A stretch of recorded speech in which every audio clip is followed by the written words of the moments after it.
Hello everybody, it's Bourbon Bill, and tonight, a very special episode. We're diving into one of my favorite distilleries and a newer age-dated release from them.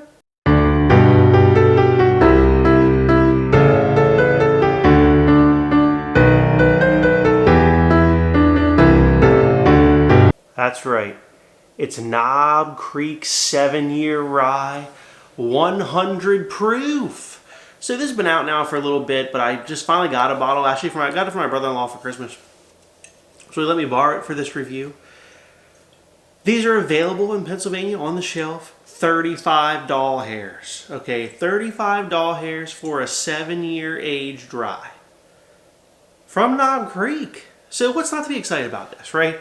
It's cheap, higher age for a rye, and widely available. So, you're like, Bourbon Bill, all these ryes you review are just, $60 hairs and up, and they're just too expensive for me. This is the review for you. Okay, so $35 hairs. Gotta say this, the wax much better than normal. This was easy to peel off. I'm doing this one now because I just finally got around to buying one. I wanted to buy one when I first saw they came out. So there's used to just say rye on here and no age statement, but they brought back the age statement on the rye. There's also a 10-year-old 100 proof rye coming out from Knob Creek. I'll put a picture up here somewhere if I can find a picture of it. That's not out yet. Okay, in January 2024. It's not out yet. We get this 7-year for now. So it's probably going to be like, Knob Creek 9, then you have Knob Creek 12. You're going to have a 7 and then a 10 for the rye. But how good is this 7? Let's just figure it out. Color, pretty light. Ryes are generally lighter. And I've noticed Knob Creek always has like a pretty light rye, if I do say so myself. Let's give it a nosing. I get some like tobacco and I almost want to say like a spearmint, but it's like a fruity spearmint, and the spearmint's almost cherry-like. It's like a fruity spearmint, cherry, oak, and tobacco. And you get like the backbone, like if Knob Creek bourbon's oaky, right? And you get that backbone of like Knob Creek oak, but with like this spearminty, fruity type of rye nose up front. It's pretty good, gotta say. And I'm not a big fan of like chewing gum in my ryes, but this doesn't come across like that. It's very, very pleasant on the nose for $35. Let's take a sip. Ah, okay, that's pretty good. That is pretty good. Good, kind of a long finish for 100 proof. I'd say the finish is the star of the show. Up front here, you get some caramels, a little bit of that like spearmint fruit, and it ends with like a lot of rye spice and a nice pleasant oak background. And then in the middle there's like some general sweetness. It kind of falls apart in the middle a little bit, but the finish is nice. It's got a good rye spice and a little bit of oak to the finish. For $35 hairs, an absolute buy. I would buy this. You don't need to mix this. I mean, this is easy to drink neat. I'll tell you that right now. Bourbon Bill's rating, we're going to give it a B. I think it's above average, and taking into account the value, it's very good. Other comparable things, see, for that price point, it's tough. You're not getting much other really aged ryes in that price point. Pikesville in PA is 110 proof, so hotter, but that's now $65 hairs a bottle. This is $35, so not quite double, but it's almost double to get Pikesville. You have the Sagamore like 83 proof or whatever, but that's 40. That's more, and that's only like 83 proof with no age statement. You're getting 7 years, 100 proof here for $4 less, $5 less. I mean, this is still the better buy than that. It's hard, and then you got like, there's like Old Overholt. I guess there's Old Forester rye. Old Forester rye would fall into it, probably a pretty good comparison. That might be a little bit cheaper, but that doesn't carry the age either, right? So really, I don't, drop a comment if you think I'm missing something in the low end but high aged ryes category. I don't think there's anything else out there just carrying a good age statement like that. But you might want to know, well, Bourbon Bill, how does it compare to the barrel strength Knob Creek rye, which I know and love?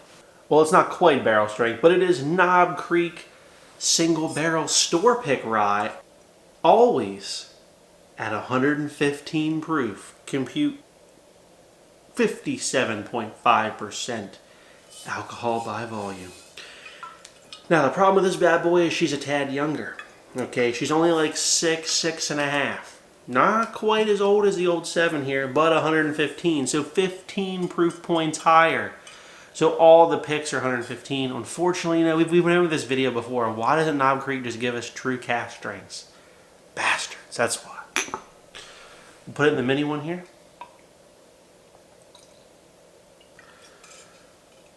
So we're talking lower age but higher proof. You know, color-wise here, for barrel strength in the small one, it's no darker in color. That's a little weird, right? I mean, well, I know it's not barrel strength, whatever. The higher proof one is not any darker in color. Let's give the old single barrel store pick here a nosing. You know,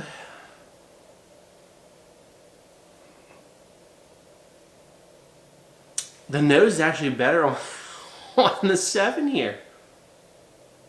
Yeah, there's more caramels, more fruits, more of that like tobacco note on the 7 year on the nose.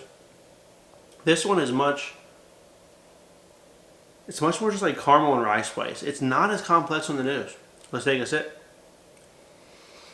It's very good as well, but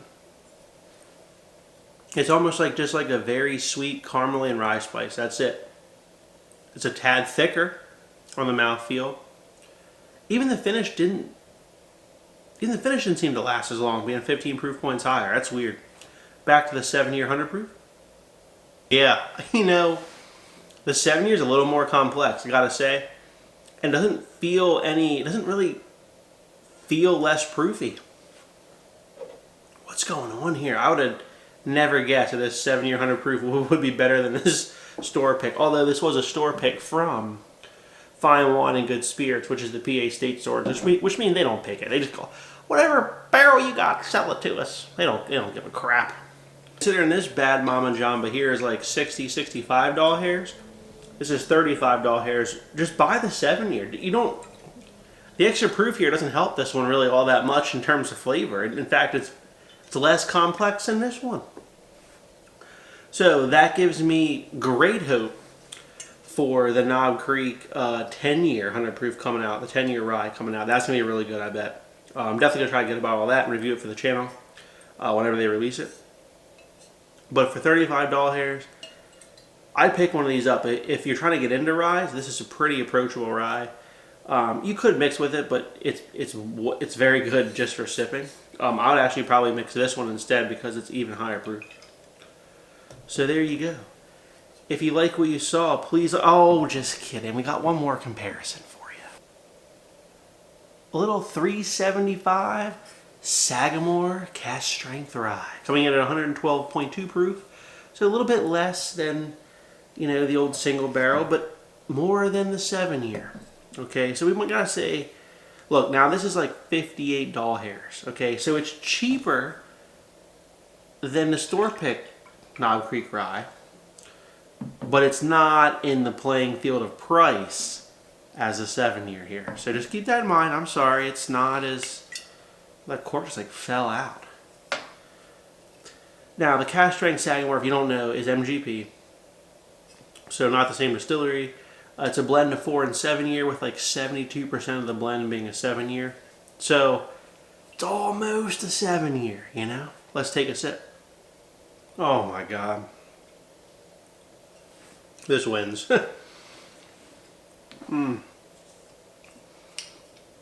So much more integration of the caramel fruit notes. There's less oak than this 7 year, I'll tell you that, but way more flavor in this Sagamore cask strength. After drinking the 7 year Knob Creek though right after this, there's more oak on this one. So I think this is better for my palate, but if you're an oaky rye kind of guy or gal, you're still going to like this 7 year, and the value here is unbeatable. I am going to upgrade my ranking on this to an A. For the value, can't be beat, I don't think, for the age statement it brings. it does bring a nice oakiness to a rye. So if you're a fruity rye kind of guy or gal, the Sagamore cash strength's for you. Now it is more. Basically, it's almost double. You know, it's like 60 doll hairs, roughly. We'll say 60 versus 35. You know, it's not quite double, but if you're going to upgrade from the 7-year Knob Creek, skip the Knob Creek store picks that are in the 6.5 year range and just go pick up a Sagamore cash strength. This is better than, for sure, it's better than the old single barrel store pick over there. I think it's better than the 7-year. I would probably choose this over the 7-year. But they're not. They're closer than I like to admit. Let's just put it that way. So if you like what you saw tonight, please like, comment, and most importantly, hit that subscribe button, everyone. We'll see you next time. Have a good evening.